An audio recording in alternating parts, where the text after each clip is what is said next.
Okay,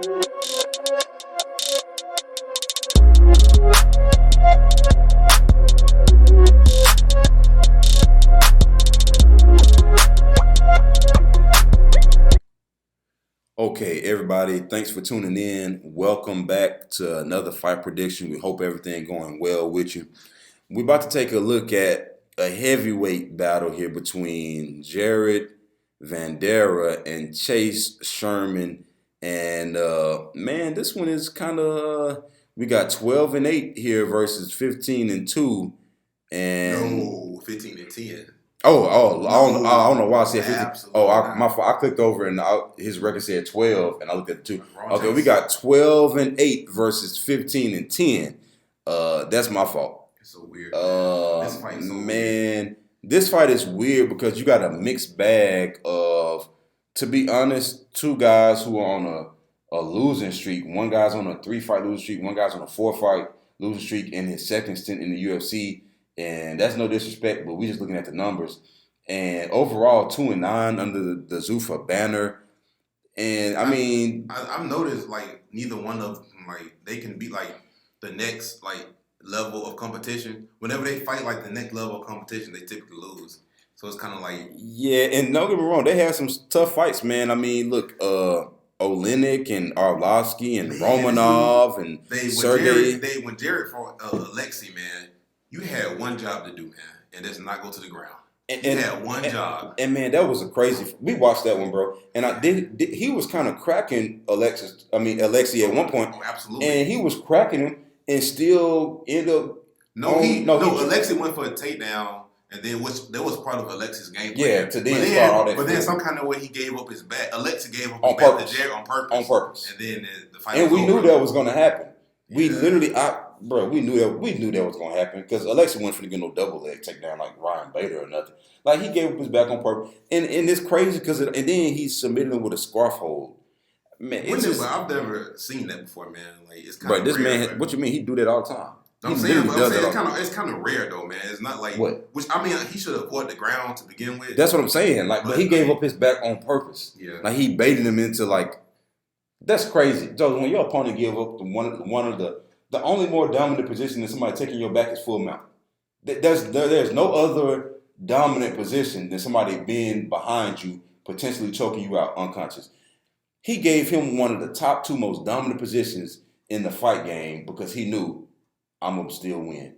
That says a lot, man. Like, that's kind of disrespectful. And then with Alexei, man, like pretty much like fighters who keep the fight standing, they typically win.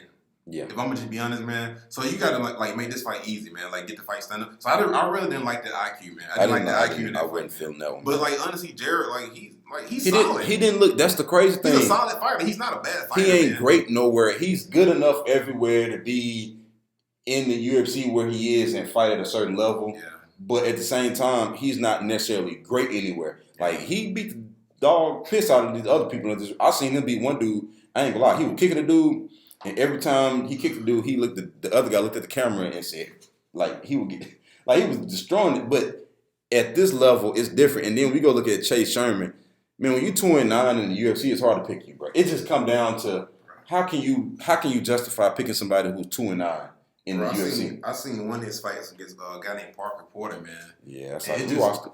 It was horrible, man. Like I'm not gonna lie. Chase showed heart. He showed heart for like 2 rounds. He always showed heart. After the second round, I don't know, like what he looked like. He was more tired than he normally is. He never really was known for having bad cardio, but after like the second round, he was done, and he just showed heart for another round. It was like, damn, man. It just meant to be honest. But Chase, I don't think he have a bad chin. He just take too much damage. Yeah, you can't take that. And he get caught. Like when he fought against Parker was landing the overhand right like time and time again. It's like, bro, like you could have got knocked out.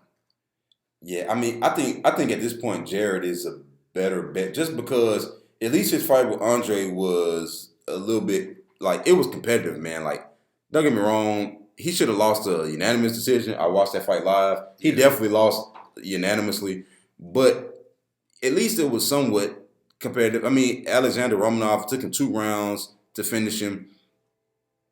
I mean, but the thing with Chase, man, Look how Alexander did Chase, man. He German suplex. And it's weird, man, because I thought I never really just looked at Chase's record. He's kind of one of the people that like he'll be on the card, and I didn't really just look at his record, man. But I thought he had more wins. I thought he was on a win streak in the UFC at one point. It looked like he was outside of the UFC and got on a win streak. Bro. I think he's like one of them guys. He's good enough to be in the UFC, but he's not good enough to like win. That's a ceiling in the UFC, man. Like, and the heavyweight division is just, I don't know, man. You kind of got the top guys, and then you got everybody else. It ain't like the lightweight division where it's like, hey, man, any of these top 10 guys, you know. Chase got to put it together. I hate to say this, man. You probably going to laugh at me for saying this.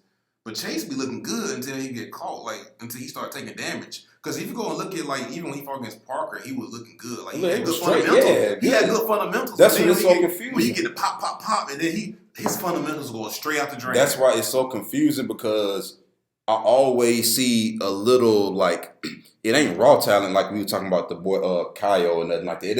It ain't like him or Saeed. But, like, I do see a little something. You know, keep your hands up, move, apply pressure. A little bit good everywhere, but not fantastic anywhere. You know what? I think the thing is with him, I think, like, because he's been knocked out before, he overthinks it. Because you notice that when he first came to the UFC, he kind of was like that a little bit, but not as bad. But he only got knocked out by Walt Harris. He only knocked out like twice. Bro, yeah, it ain't like he just getting knocked out. He got knocked, 4 TKO losses, but fighters who've been knocked out before, a lot of times, man, like when they get hit again, it's like, oh man. But to getting finished, getting knocked out here, getting submitted there, and you losing decision, that's crazy. But then Jared got the same thing. Jared seemed a little bit more solid. To be honest, I don't even have a pick in this one. But I think whoever loses this one getting their walking papers. I hate fights like that, man, where you got to pick between two people who might be losing their job. And I wouldn't even be surprised if Chase go out there and knock something out, man. And this would be the fight where he go out there and just really go crazy. Because my gut feeling just telling me, man, ain't no way in hell Chase gonna lose 5 in a row. My gut feeling saying Chase can go, but he's but you got to think Jared lost to Alexander Romanov. He lost to Andre Arlovski. Granted, they both got their loss. And he lost it. Now, the Olenek thing, I don't know how to explain that one. I don't know I don't even know how to explain. I can't even defend my boy. And Jared, he typically doesn't lose by knockout. Oh, yeah. He typically, like, gets kind of, like, outstruck. He'd be like a close, like, fight or whatever, man. Do he have the style to beat Jared? Do he have the style to knock Jared out? I think Jared going to use his reach, bro, his size, to be honest. Let me see who got the They're both big. They both But the guys, reach should be...